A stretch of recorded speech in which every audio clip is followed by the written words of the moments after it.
소금을 제대로 못 먹는 나라들도 많습니다.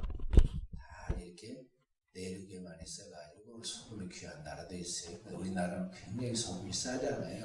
소금같이 싼 것이 없는 것 같아요. 큰 장으로 한 잡에도 돈 얼마 안 되잖아요.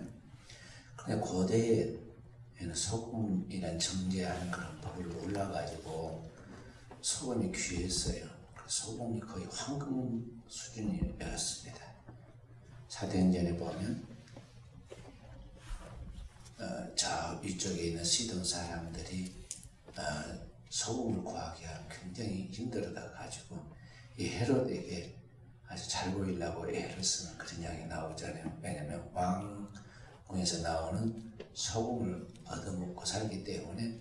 그래서 거기에 왕에게 비유를 맞추라고 그가 연설할 때 신의 소리라고 막 그렇게 아부를 하고 칭호를 했는데, 헤롯은 거기서 하나님께 영광 돌리지 않고 그걸 가로채가지고 권리가 와서 먹고 충이 먹어서 죽으니라 그런 이야기도 나오잖아요.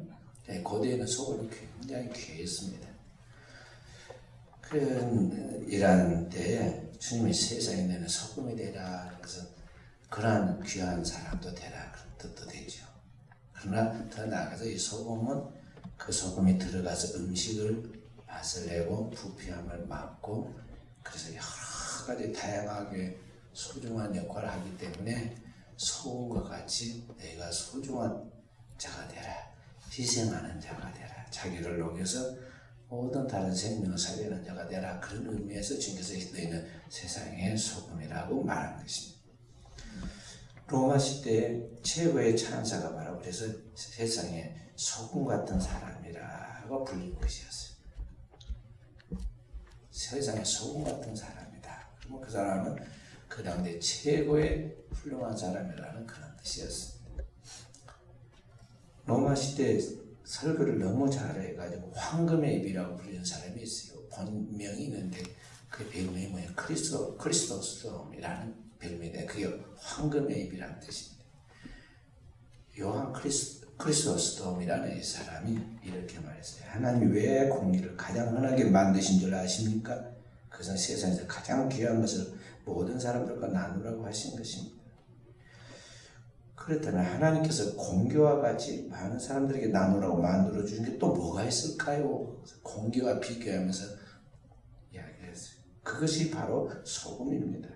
그래서 우리 믿는 사람들은 많은 사람들과 함께 소금을 나누어야 하면 우리 자신이 소금이 되어야 합니다 하고 이야기했어요. 그러니까 오늘 우리가 이 세상에 소금이 되어야 하는데 그렇게 하나님 앞에서 귀한 소중한 삶이 되어야 하는데 어떻게 그렇게 될 수 있을까 하는 것이 우리의 이제 의문이죠. 영국의 고아의 아버지로 불리는 조지 물러라는 분이 있었는데요.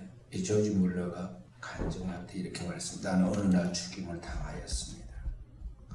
조지 물러에 대하여 죽었고, 나의 선택에 대하여 죽었고, 나의 좋아하는 모든 것에 대하여 죽었고, 나의 의지에 대하여 죽었고, 세상에 대하여 죽었고, 세상의 칭찬과 책망에 대하여 죽었고, 심지어 내 친구는 내 형제들의 칭찬과 책망에 대하여서도 죽었습니다. 그때부터 나는 하나님께 인정받기만 힘쓰게 되었습니다. 그러니까 자기의 모든 옛사람과 함께 세상도 다 죽고, 이제 죽고 난 다음에 그때부터 내가 무엇에 힘쓰였느냐 하면 하나님께만 인정받아야겠다. 다른 건 다 무시당하고 짓밟혀도 좋으니까 나는 하나님께만 인정받아야겠다. 여기에 힘썼다고 그랬어요. 그러니까 오늘 우리가 소금과 같이 자기를 다 희생하고 죽는 데서부터 진정한 이제 하나님으로부터 인정과 칭찬을 받게 된다는 것을 우리가 알 수가 있어요.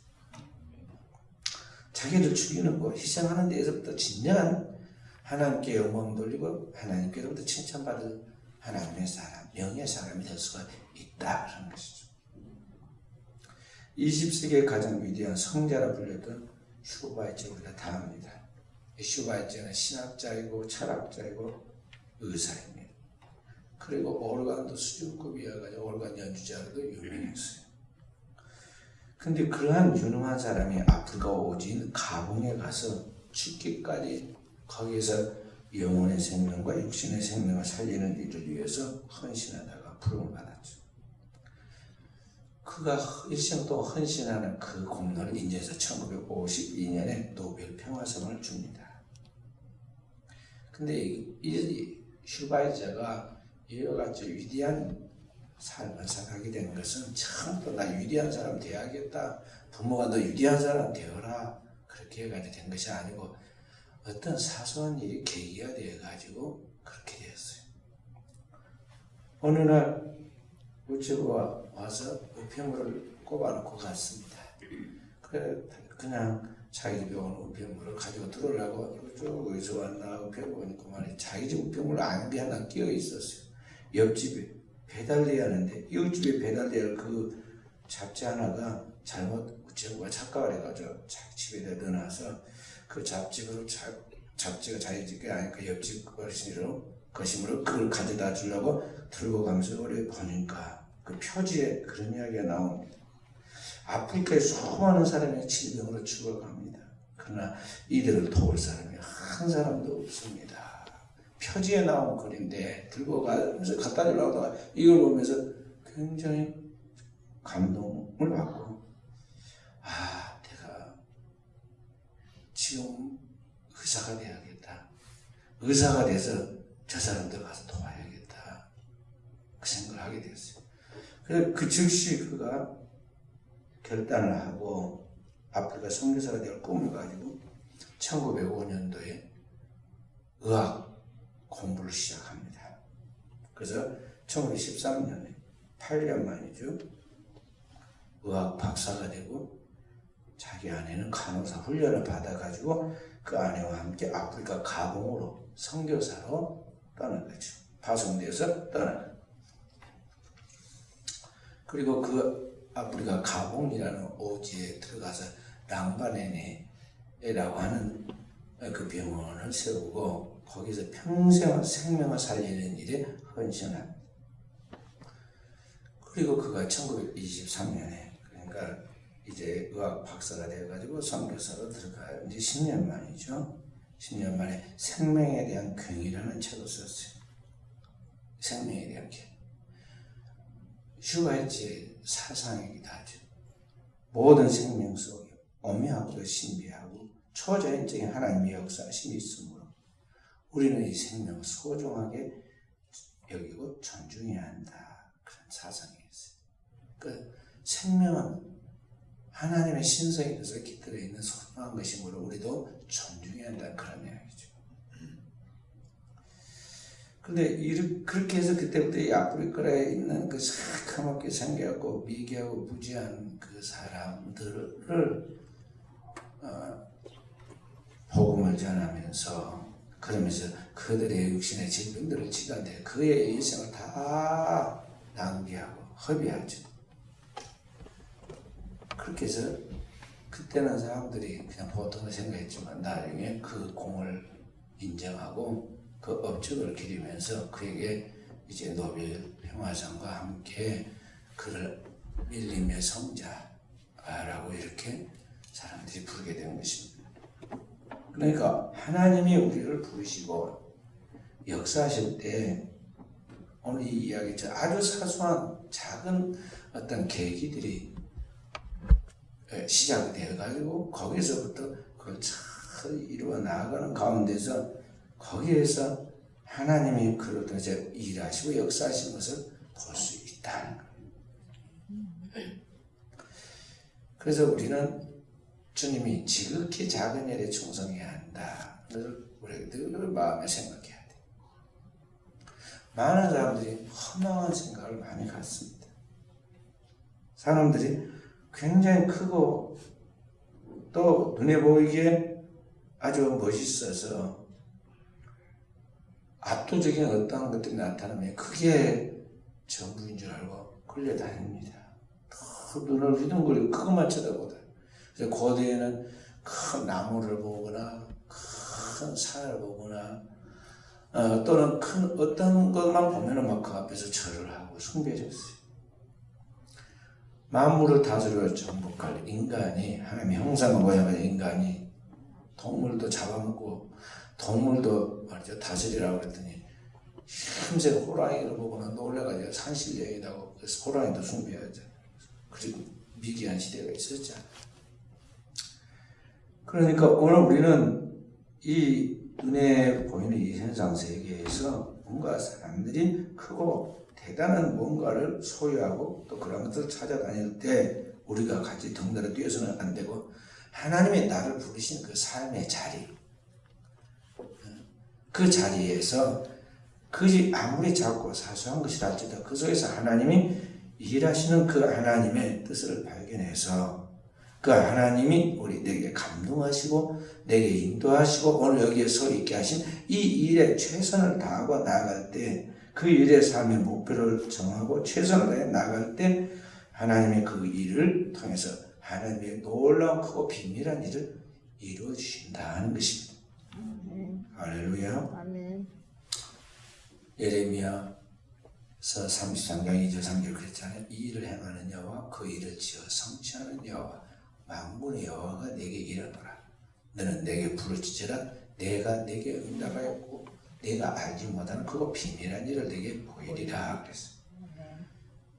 그래서 오늘 우리는 자기 자신에 대하여 소중하게 여기고 자기가 지금 두 발을 걸어 다닐 수 있다는 것, 정상적인 생각으로 생각할 수 있고 언어로 말할 수 있다는 것, 그래 내가 하나님을 지금 알았고 하나님을 믿고 있다는 것, 그 하나님 안에서 내게 주어진 이 가정과 또 우리의 구역과 기관과 부서 속에서 내가 공지해서 하나님의 앞에서 믿음의 공동체에서 쓰임 받는다는 이게 굉장히 소중하게 여기고 이걸 가치 있게 여기고 이걸 하는 것에서 우리 하나님 앞에서 최선을 다해야 한다 그런 말이에요.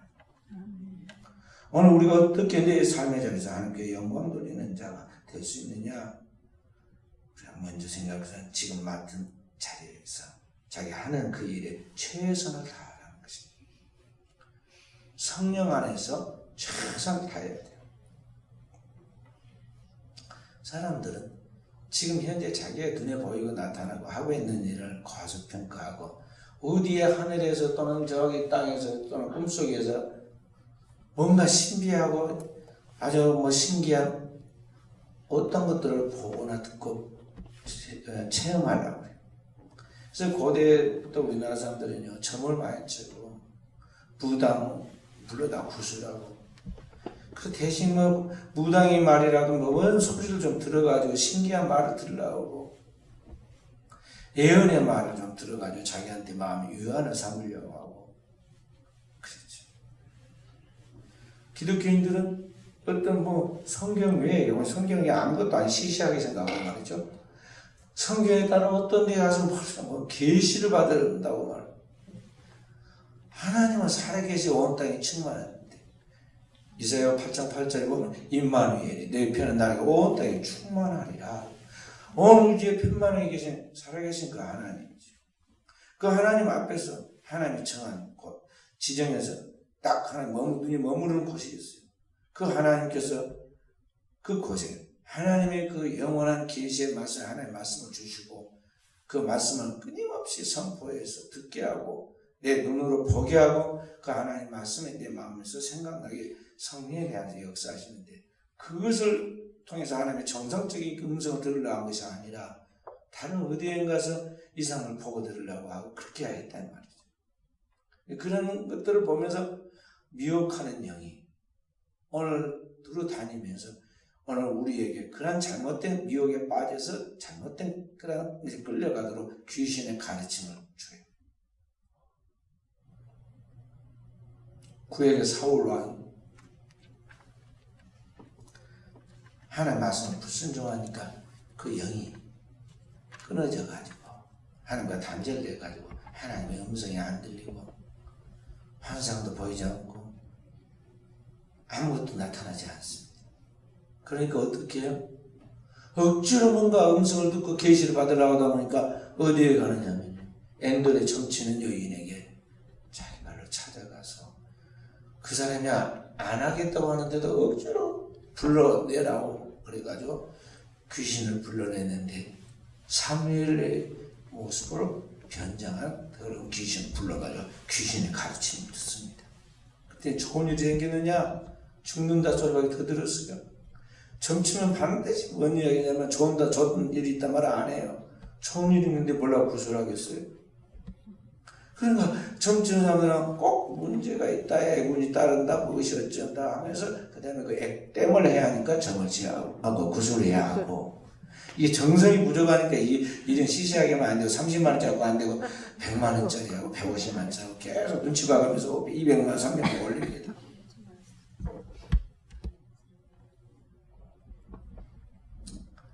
그 귀신의 가르침을 미혹하는 여인 두루 다니면서 삼킬자를 찾고 있는 거예요. 그래 우리 조상들이 많이 그런 헛된 것을 숭배하고 따라다니면서 우리 조상들이 얼마나 고통받았습니까? 외세의 침묵에서 3년에 한 번꼴로 공격당해가지고 맨날 끌려다니고 나중에는 제사 꽤나 많이 했다. 조선시대 그렇게 제사 많이 하더니 조상 숭배한다 귀신 숭배하고 그러더니 결국 나라 복사만 했잖아요. 더 귀신의 나라에 귀신이 우리나라보다 더 많은 나라인 일본에 복사망했어. 강한 자가 와서 집어삼키는 거예요.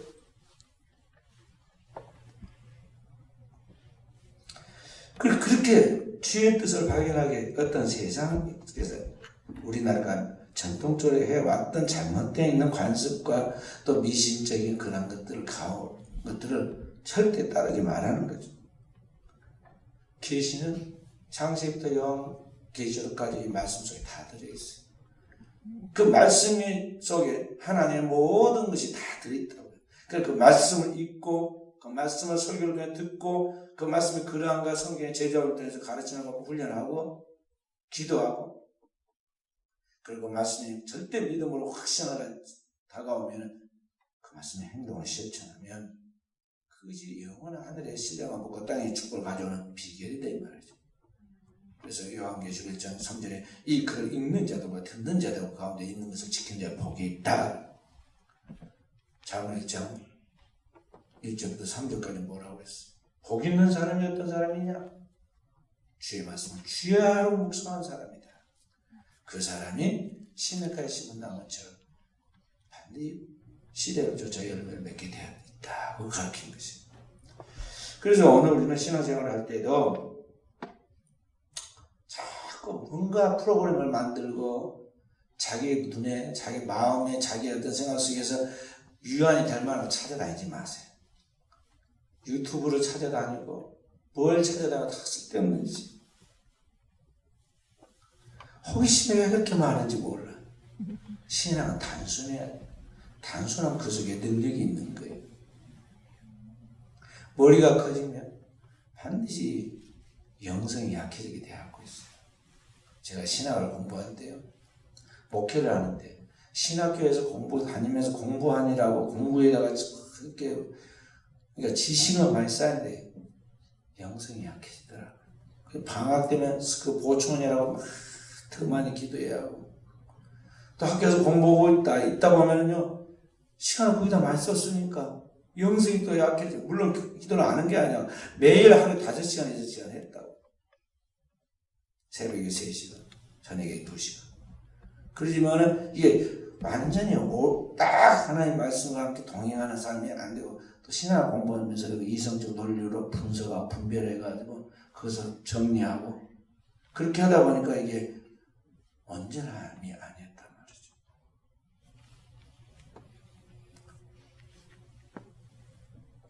말이죠. 우리가 이 지식이 많아지면 지식은 사람을 교만하게 하고 선악과처럼 지식이 많아지면 더 좋아질 것 같지만은 도리어 우리가 엉뚱한 생각을 하게 되는데 그 생각을 가지고 사단의 틈을 타요. 그래서 오늘 우리는 하나님의 말씀을 온전히 나의 것으로 말씀이 육신이 되신 그리스도처럼 온전히 말씀에 사로잡히도록 하기 위해서 올인해야 돼요. 올인해야 돼요. 그냥 순수하게 올인하세요. 성경 쭉 창세기부터 요한계시록 읽고 또 읽고 또 읽고 그걸 정리하고 아무리 천사의 말하고 뭐 별소리를 다 듣고 그래봐야 시간 방지기만 해요. 그래서 경솔한 은행을 썸벅썸벅하게 말을 하다가 부부 싸움이 일어나고 충돌이 일어나고 그런 거예요. 머리가 커져가지고 항상 아기처럼 일해야 하는데 은혜를 받으면 아기처럼 되거든요. 그러면 아기는 부모에게 사랑받고 누구에게나 사랑받죠. 왜냐하면 순수하니까 순수하면 사랑받아요. 근데 이 순수하지 못하죠. 미국 시카고에 일리노이 공대가 있는데요. 유명한 대학인데 일리노이 공대에 전설적인 건축가 한 사람이 있어요. 루드비히 미스 반 데르 로이라는 사람인데요. 한쪽 줄여가지고 로이라는 사람이에요. 이 로이라는 사람이 건축을 한 것마다 다 아주 대단한 건축물이 되었어요. 근데 그분이 건축하는 그 키워드가 있어요. 건축할 키워드예요. 뭐냐면 less is more라는 말이에요.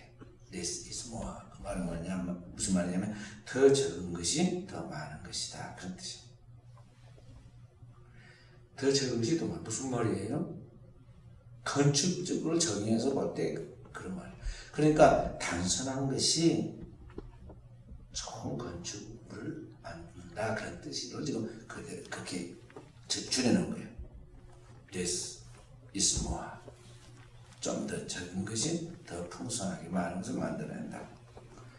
보통 우리가 생각할 때 건축할 때 말이죠. 어디 가서 보니까 뭐가 좋고 어디 가서 보니까 뭐가 좋고 우리 교회 건축하는 목사님들도 그럽니다. 어디 가서 보니까 뭐가 잘 됐더라 뭐가 잘 됐더라고 막 그래가지고 따가지고 하는데요. 그러듯이 사람들이 막 좋다 멋있다는 걸 자꾸 어디다가 찾아가지고 건축에다가 치장을 하면 멋있고 부유하게 보일 것이라고 생각하지만 사실은 나중에 다 지어놓고 보면 초자반 건축물 되고 만다는 거예요. 그래서 건축할 때 단순하게 해라. 단순하게 하는 것이 세련된 것이다. 여자분들 보면은 이게 가정주부들 그냥 깔끔하게 상큼하게 입고 다니면 괜찮은데 이제 술집에 있는 사람들, 이제 그런 사람들 그렇게 하고 눈을 못 끌거든요. 술 먹으러 온 사람들 속 끌어들여야 하는데 그러니까 어떻게 해요? 연하게 분장을 합니다. 옷을 입어도 그렇고 막 참 꾸며. 그러면 그게 세련된 것입니까? 모르잖아요. 술 먹을 때는 그냥 술에 취해가지고 그게 그냥 좋아 보이는가 모르지만은요. 정말 맑은 정신 가만히 생각해보면 촌스럽다. 왜 이렇게 천박하게 해놨을 하고 다닐까? 그렇게 생각한다고요. 정신 차리고 보면. 그래서 그렇게 하면은 그게 무서워. 우리 목사님들도 보면은 말이죠. 막 넥타이 핀도 차고 여기에다가도 뭐 차고 그 다음에 반지 끼고 안경 막 시계 또 차고 아주 그 꾸민 걸 좋아하시는 분들이 있어요. 취미야 취미. 그런 저는 보면 우습더라고요. 아니 손에 뭘 끼면 세수하기도 불편한데 그것도 불편하고 또 뭐 이것저것 뭐 여러 가지 보면 그래요. 심플하게 간단하게 하면 좋을 건데 뭘 저렇게 하나 그러지만 본인은 그건 자기가 이제 취향이 그래서 그런 것이니까 뭐라 하지 못해. 근데 나는 아이가 좀 내가 볼 때 무서워. 한마디로 좀 촌스러운 것 같아. 그래서 과연 나는 넥타이핀도 선물 받고 그러면 한 번이나 깨고 저기다 넣어놔버리고 어디에 있는지 잘 몰라요. 학교 졸업식 때도 보면 넥타이핀 같은 거 막 주더라. 그러니까 오늘 이 건축에서도 이 심플한 것이 굉장히 그 건축물을 세련되게 하고 많은 것을 보여준다는 그런 이야기처럼 오늘 이 하나님의 진리도 그래요. 하나님의 진리도 깊이 들어가면 앞주에서 딱 하나로 말할 수 있다. 성경의 창세부터 요한계시록까지 그리스도 예수를 통해 우리가 보여준 것이 뭐냐고 말하면 한마디로 말할 수 있어야 돼. 그게 뭐예요? 하나님의 나라예요. 그리스도 예수를 통해 우리에게 주어진 하나님의 나라. 그래서 주님께서 회개하라 천국이 가까웠느니라. 그 다음에 마태복음 13장에 보면 7번이나 천국은 이와 같으니 천국에 대해서 계속 이야기하잖아요. 성경의 주제가 하나님 나라다. 그 하나님 나라를 주신 분이 창조주이고 구속주신 우리 주 예수 그리스도시죠. 진리는 깊이 들어가면 단순한 거예요. 그래서 우리가 신앙생활 나갈 때 뭐 크게 멋있게 뭔가 화려하게 어디에 막 가서 뭘 하면 될 줄 알고 그게 아니에요.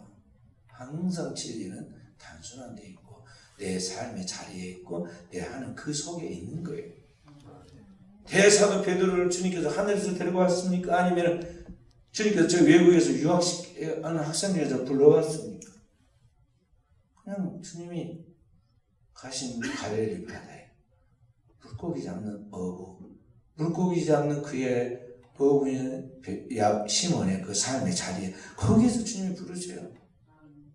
나를 따라오너라. 내가 사람 낳는 어부가 되게 하리라. 마태를 부르실 때는 어때요?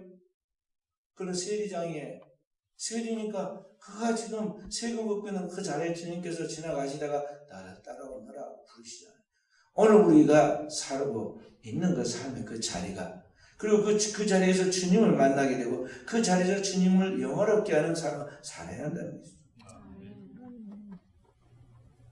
그래서 세상 사람들이 다 뭔가 대단하고 큰 것을 해야 한다는 그런 착각과 환상에 사로잡혀서 조바심을 갖고 있을 때 우리는 하나님의 교회를 통해서 하나님이 나를 부르신 이 삶의 자리에서 어떻게 주님을 기쁘시게 할 것인가에 대하여 내게 주어진 것들이 그게 비록 작을지라도 지극히 작은 것이랄지라도 최선을 다하라 말이죠.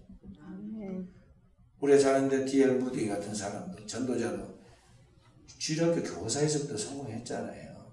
주일학교 교사.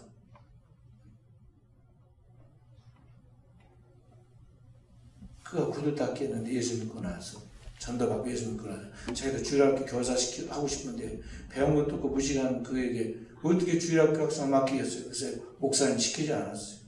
소원인데 안 시키니까 가서 와서 다 말을 했습니다. 저 주일학교 교사 하고 싶습니다. 목사님 못하기도 못하겠고 말이죠. 자기 하고 싶다는 듯이 새신자인데 그래서 뭐라고 궁색하게 말했어요? 네가 가서 전도에 가서 밥 만들면 교사 된다. 교사해라. 밥 만들면 감사합니다. 그러면 가고 말이죠. 가서 전도에 왔잖아. 어떻게 전도했어요? 구두 닦이니까 구두 주는 구두 닦는 애기들은 아무거나 신기해 하거든요. 굴러가는 낙엽도 보고 웃고 풀을 보고도 가만히 쳐다보고 있고 재밌어요. 아이들을 해서 말이야 불러놓고 자기 구두를 탁 내놓고는 봐라 그래가지고 확 따고 반짝반짝 얼굴 비춰봐 보이지? 그러면서 그렇게 불러가지고 자기 창고에 불러가지고 자기가 아는 설교 들은 동화 이야기 성경 이야기 막 해주고 나중에 몇 명이 왔어요? 1800명이 왔다고. 1800명이. 그래가지고 시카고 제일교회가 됐어. 링컨이 당선돼가지고 백악관을 가기 전에 첫 번째 들린 곳이 그 주일학교 학생들이 있는 무디의 교회였어요. 그렇게 되면 그렇게. 삶의 자리에서 최선을 다해야 돼. 미국의 유전학자인 바브라 맥클린 톡이라는 여인이 있는데 1902년에서 1992년까지 사신 분인데 이분이 미국에서 여성으로서는 처음으로 단독으로는 처음으로 노벨상을 수상했어요. 1983년에. 그 여인이 이거 명예로운 상을 받고 장수했는데 90까지 사셨으니까 장수했는데요. 어떻게 그 노벨상을 탄지 아세요? 평생 옥수수 하나만 연구해갖고 옥수수 흔한 옥수수 이 옥수수 유전자만 계속 연구를 했는데 이 옥수수 알갱이가 연구해보니까 불규칙적인 잡색을 띠는 현상이 생겼어요.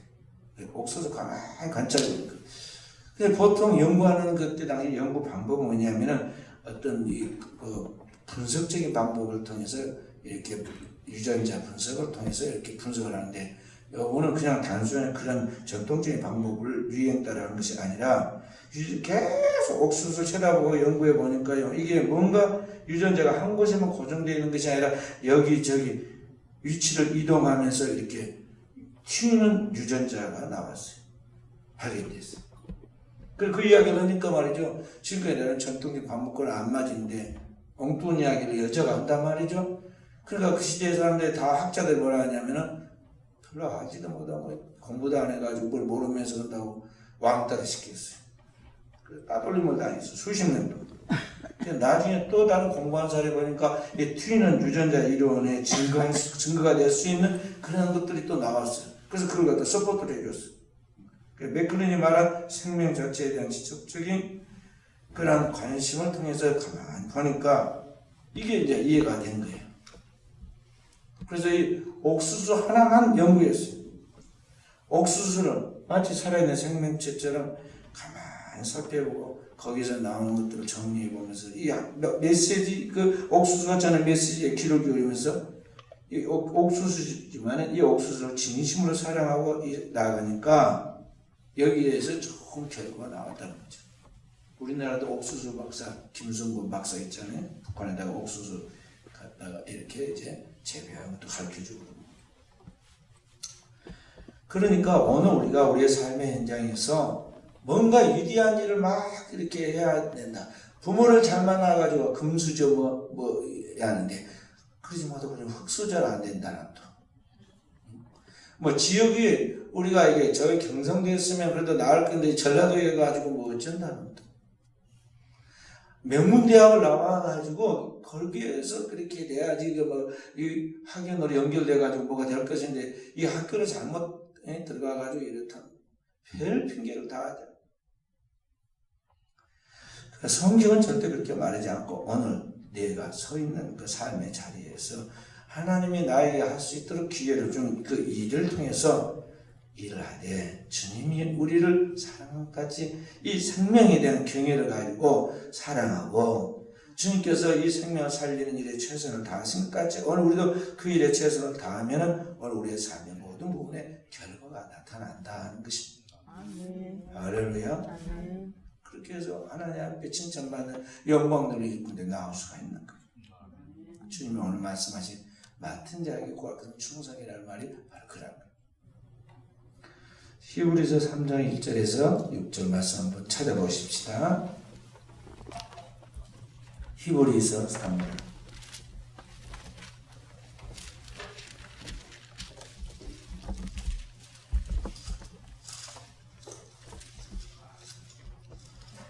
히브리서 3장 1절에서 6절. 그러므로 함께 하늘의 부르심을 받은 거룩한 행자들아, 우리가 믿는 도리의 삽이시며 대제사장에서 예수를 깊이 생각하라. 자기를 세우시니 신실할 주제가 하나님으로 그는 모세보다 더욱 영광을 받을 만한 것이 마치 집지은자가 그 집보다 더욱 존귀한 같으니라. 집마다 주인가 있으니 만물을 지으시는 하나님. 또한 모세는 장래 바라크를 청하기 위하여 하나님 온 집에서 종으로 신실하였고 그리스도는 하나님을 맡은 아들로 그와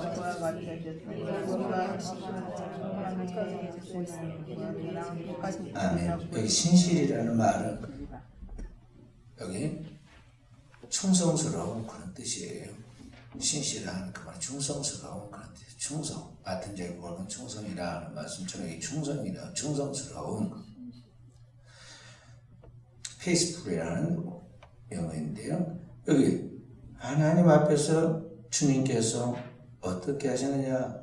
집 맡은 아들로 충성해라. 우리 모두는 하나님의 집인데 그 집을 세우는 집 맡은 아들처럼 예수님은 충성하였고 모세는 집에 일하는 종으로서 충성하였다. 그래서 종으로서. 자, 모세가 얼마나 하나님 앞에 충성을 했는가 우리가 이제 출애굽기를 쭉 읽어보면 하나님 앞에서 열심히 젊은 날에 공부하고 노력하고 살지요. 그래서 애굽의 왕궁에서 모든 애굽의 문물을 다 통달해서 이제 그 모든 일에 일할 수 있는 그런 자격을 다 갖춘 굉장히 성실한 사람이죠. 그리고 다시 그가 이제 미디안 광야로 도망하여서 거기에서 40년 동안 보낼 때도 모세가 그때 술 먹고 허랑방탕하게 보내고 인생을 막 자조하고 괴로워하고 내가 신세가 왜 이렇게 되었는가 막 그렇게 보내지 않고 나름대로 최선을 다합니다.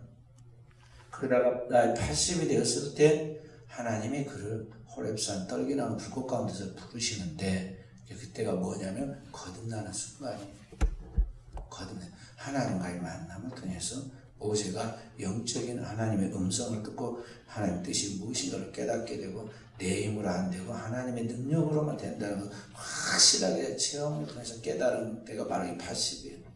완전히 그때가 이제 거듭나는 순간인데 그때부터 이제 그가 이스라엘 백성들이 가서 목숨을 걸고 이제 바로 앞에서 말씀을 전하고 능력을 보이고 그 백성들을 하나님 능력을 끌고 나오죠. 그렇게 해서 나와서 그 하나님 앞에서 지금 말씀을 십계명을 받아가지고 백성들에게 전해주고 그들을 40년 광야의 길을 걷게 해서 이끌고 나오죠. 근데 그 십계명을 받을 때 어떻게 하나요? 40일 동안 산에 올라가서 하나님과만 대면하고 거기서 하나님 말씀 10계명밖에 10줄밖에 아닙니다. 근데 그 10줄의 말씀을 받았기까지 40일 동안 먹지도 않고 마시지도 않고 금식하죠. 40일 동안 하나님의 말씀을 완전히 자기가 받기 위해서 그래서 백성들에게 그것을 자손 천대까지 그 말씀을 통해서 영생의 축복을 누리도록 하기 위해서 그걸 받을 때 40일 동안 금식하며 기도했단 말이에요. 그러니까 그 정도 되면 사람 변했을 건데 말이죠. 그런데 나중에 보면 화가 나니까 못참 그 혈기가 나와요. 모세에게 큰 약점이 한 가지 뭐냐면 굉장히 다혈질이어가지고 혈기가 있다는 거예요. 그래서 40년 전에도 이스라엘 백성들을 구원하려고 하다가 그 일을 망친 게 뭐냐면 혈기 때문에 애굽 사람을 죽이고 그 다음 날은 이스라엘 사람을 책망하다가 들통이 나가지고 고발돼가지고 도망쳤거든. 근데 이게 지금 이 산에서 40일 동안 40년을 홀로 하나님과 대면서 깨진 줄 알았는데 그래도 안 깨지고 또 호렙산에 가서 40일 동안 금식하며 기도했는데도 깨진 줄 알았더니 안 깨졌잖아요. 내려오니까는 백성들이 금송아지를 만들어 거기서 이리 뛰고 저리 뛰고 난리 막 장판을 하고 있는 거예요. 확 또 혈기가 나왔어요. 우리 성도들이 죄적으로 경목하면 안 돼. 백성들 때문에 모세가 을을 받았다. 성경에 그렇게 나와요. 을. 근데 백성들 때문에 지금 모세가 하나님 나라에 들어가지 못해, 하나님 형상을 이루지 못해가지고 깨져가지고 을이 나가지고 가나안에 못 들어가. 혈기가 너무너무 나쁜 거야. 40일 굶는데 무슨 그렇게 힘이 나올까요? 그냥 걷기도 힘들 것 같은데 들고 얻은 그 십계명을 자기도 모르게 얼마나 그냥 막 내던졌어요. 세게 자 산아래까지 가게 정도로 이 노인이 던졌단 말이죠. 십계명을 돌판. 그래서 이 산산조각이 나라고 그래가지고 하나님 친히 그 손가락으로 쓴 십계명을 모세가 깼어. 그 벌로 어떻게 돼요? 화내면 자기만 손해요. 성질내면 자기만 손해인 줄 알아야 돼. 모세 그 다음에 다시 하나님 뭐라고 그래요? 가서 조각 모으러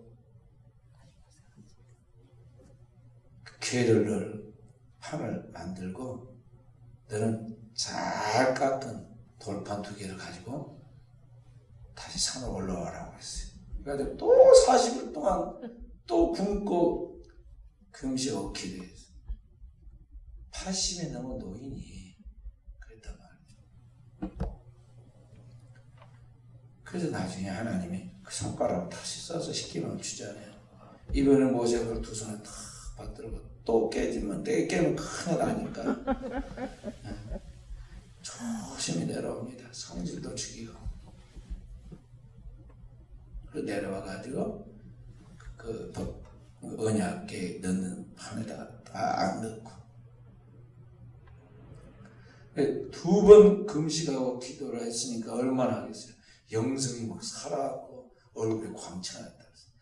80이 훨씬 넘었는데 얼마나 하나님의 은혜가 막 흘러넘친 거 얼굴에 광채가 나서 빛이 났어. 보는 사람이 무서울 정도로 그랬다고. 그 나중에 또 성질나 부리잖아. 40년 또 지나고 120살 정도 되었는데 이번에는 그 후손들이 모세를 무리바 물가에서 시험하잖아.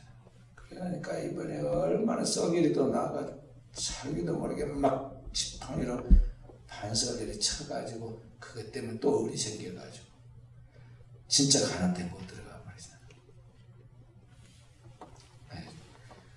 그래서 우리가 모든 것을 사랑으로 하되 우리 성도들은 목회자를 격동하지 않도록 해야 돼. 밸런스를 맞춰줘야 한다 이 말이죠. 서포트를 해야 돼. 탁 맞춰서. 자, 그런데 여기 충성 이야기를 지금 하는 거예요. 모세가 집 맡은 아들로 충성했다 그랬어요? 아니면 정으로 충성했다 그랬어요? 예수님은 책임적으로 그 집에 상속받은 아들로 충성했다면 모세는 그 집에 돈 받고 품삯 받고 일하는 종으로 충성했다 해서 모세 하는 정도가 그 정도예요. 실제로 그럽니다. 끌고 그 백성 가는데 백성들이 걸핏하면 모세에게 와가지고 말이에요. 원망을 하고 만나가 맛이 없고 영양이 없으니까 뭐 고기를 달라 무엇을 어쩌라 뭐 자꾸 원망하니까 이런 기도를 해 모세가 하나님 내가 그들을 낳았으니까 그렇게 이야기해요. 낳았습니다. 그게 뭔 말이에요? 나 사환인데 나 심부름하는 종이지 내가 무슨 아들입니까? 그런 말은 똑같은 이야기예요. 그 자기도 모르게 그 말이 나왔겠지만 그런 말을 합니다. 역시 그렇게 열심히 밥을 40여씩 2번이나 굶으면서 해도 충성해요. 강도를 볼 때는 그는 정으로 충성한 거예요. 여러분과 저는 어느 정도일까요? 어느 정도일까요? 40일 동안 3끼 밥 다 먹고 배가 불러서 못 나오고 그럴 정도인데 우리는 어느 정도예요? 정도 아니야, 정도 아니야. 그 뭘까요? 양을 보고, 이리를 보면 도망하는 싹군이에요, 싹군. 근데 어떤 목사님 그러더라고요. 싹군만 돼도 훌륭하다. 저도 그렇게 생각해요. 공무원들이 하루 8시간 일해가지고 월급 타가는데, 천국의 일꾼으로서, 공무원으로서 8시간만 충성해도 훌륭한 거지. 훌륭한 거. 저도 기도할 때 그런 기도를 합니다. 탕자의 기도처럼 내가 하늘과 아버지께 죄를 지어서 아버지 아들의 큰 감당치 못하겠고 품꾼의 하나로 여겨주소서. 주님은 아들로 받아주고 우리를 귀하게 사용해주지만 우리는 주님 앞에 그럴 만한 주제가 뭐 때는 부족함은 그지없는 그런 종입니다. 그런 뜻이죠. 그래서 오늘 우리는 하나님 앞에서 이 정도면 됐잖아요? 막 이런 식으로 결코 우리가 생각하거나 다른 사람도 다 그렇게 하대요. 그렇게 하면 안 돼. 요새 지금 문정권이 자꾸 그런 이야기잖아요. 우리 때만 그런 게 아니고 이명박 박근혜 정권 때도 그렇게 했다. 그렇게 막 변명을 하잖아요. 그건 현명한 방법이야. 부족했다. 그렇게 말해야지. 부족했다 그래야지. 걸핏하면 옛날에 했다고 서로 이렇게 유치한 방법이죠. 오늘 우리는 주님 앞에서 정말 내 하는 일에 크건 작든 그걸 따지지 말고 주님 앞에서 충성하다 보면 나중에 반드시 열매는 따른다. 하나님 축복은 따른다는 것을 우리가 알아야겠어. 아멘. 할렐루야. 아멘.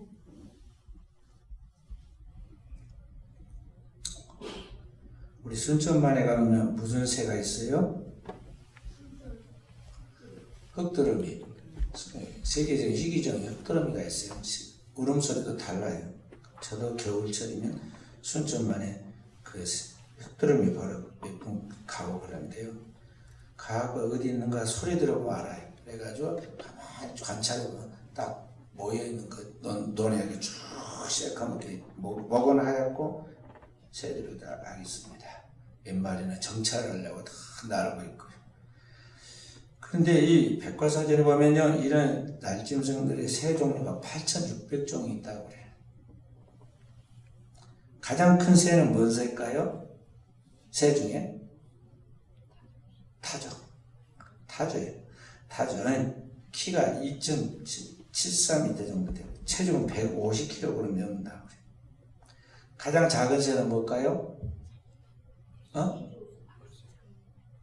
콩벌새라고 해요. 콩벌새. 평균 몸 길이가 5.7cm이고 몸무게는 2.6g 정도 됩니다. 근데 우리가 이제 새를 관찰해 보면요, 새 종류 중에 노래를 가장 잘하는 새들은 몸집이 클까요, 작을까요? 둥치값을 못해. 큰 새들은요, 노래를 잘하는 새가 한 마리도 없어. 독수리, 타조, 실민조가 노래한 거 봤어요? 근데 잘 보이지도 않는 작은 새들, 카나리아, 종다새, 비비새 같은 새들 보면요, 얼마나 노래를 잘합니까? 참새도 그렇고. 그러니까 하나님께서 이런 미물도 그렇게 했어요. 이 미물도 크고 좋은 것을 갖다 그런 것에 되게 뭐 실속이 없어. 막 세상에서 유명하다, 출세했다, 성공했다는 사람들 되게 보면은 그 방송에 나온 사람들 치고 제대로 된 사람은 그리 많지 않아요. 그러다 딱 점검을 해야 보면요, 아무도 막 장관을 시킬 사람이 없잖아요. 해보면 그래. 그러니까 오늘 우리는 세상 사람들이 보기에 큰 게 좋다는 그런 이 통념을 깨고 작은 새가 더 가치 있게 우리 인간의 삶을 풍요롭게 즐겁게 재밌게 만들어내는 노래하듯이 우리 인생에는 하나님 앞에서 공평하신 거예요. 그러니까 크고 작고 이런 거 따지지 말고 하나님 앞에 내게 주어진 일이 뭔가에 대해 거기에 최선을 다하라는 것입니다. 아멘. 할렐루야. 아멘. 어떤 환경에 있든지 어떤 자리에 있든지 그래서 자기의 자리에 최선을 다하면 주님 불꽃 같은 은혜가 탁 잡히고 5달란트든 2달란트, 1달란트든 하나님은 크기를 보지 않고 그 가치와 그 내용을 보신다고요. 중심을 보시고 그리고 거기에서 어떻게 하는가를 보고 그게 상을 주시는 거예요. 근데 어떻게 하느냐, 최선을 다하여 나간다는 거죠. 그럼 최선을 다한다는 건 뭐냐, 우리식으로 말하면 미치는 거예요. 거기에 미치는 거. 그래, 한문에 미치면 미친다 그런 말이 나와요. 무슨 말이에요? 미칠 광자를 쓰고 다다른 급자를 쓰는 거예요. 그러니까 막 전념하고 거기에 열정을 쏟고 막 미치면 거기에 도달하게 되고 있다 이 말이죠. 신앙생활을 차든지 뜨겁든지 분명하게 하고 열정적으로 해야 하는데 미지근하게 하는 거야. 현대인들 너무나 내 생기가 없어. 뭔가 생기 발랄하게 하나님 앞에서 막 뭐가 있어야 하는데 이거 신앙생활하면 뒤죽박죽이고 흐지흐지 해가지고 사람도 마음에 안 드는데 하나님 얼마나 마음에 안 드시겠어. 그래서 오늘 우리는 최선을 다하려고 몸부림을 치라는 겁니다. 그러면 그의 은총이 따른 게 어떤 은총이 따르냐, 인간의 힘이 한계를 초월하는 부분에 의해서 인간의 구원과 선한 하는 뜻을 살리는 의지와 주의 뜻을 발견하고 그 뜻대로 살아가는 것은 인간의 힘으로 안 되는 거예요. 그럼 무엇으로 되느냐, 하나님의 성령이 우리에게 도우셔야 돼. 그리고 우리가 몸부림을 치면 그때 성령이 우리에게 오셔서 바람처럼 다가오셔서 우리 안에 생기를 불어넣듯이 우리 안에 하나님의 생명을 불어넣어서 우리로 하여금 하나님의 거룩한 뜻을 알게 하시고 그 뜻대로 살게 하시고 그 뜻대로 열매 맺도록 역사하신다는 것입니다. 아멘. 할렐루야. 아멘. 그래서 오늘도 우리는 진정으로 사람에게 인기를 얻고 사람에게 뭔가 대우를 받으려 하지 말고 하나님께서 칭찬하는, 하나님께서 인정하시고 축복하는 그 한 사람이 되도록 오늘도 우리가 하나님 앞에서 성령으로 깨어서 살고 성령으로 일하는 종들로 우리 하나님 앞에 영광 돌릴 수 있기를 주의 이름으로 축원드립니다. 아멘.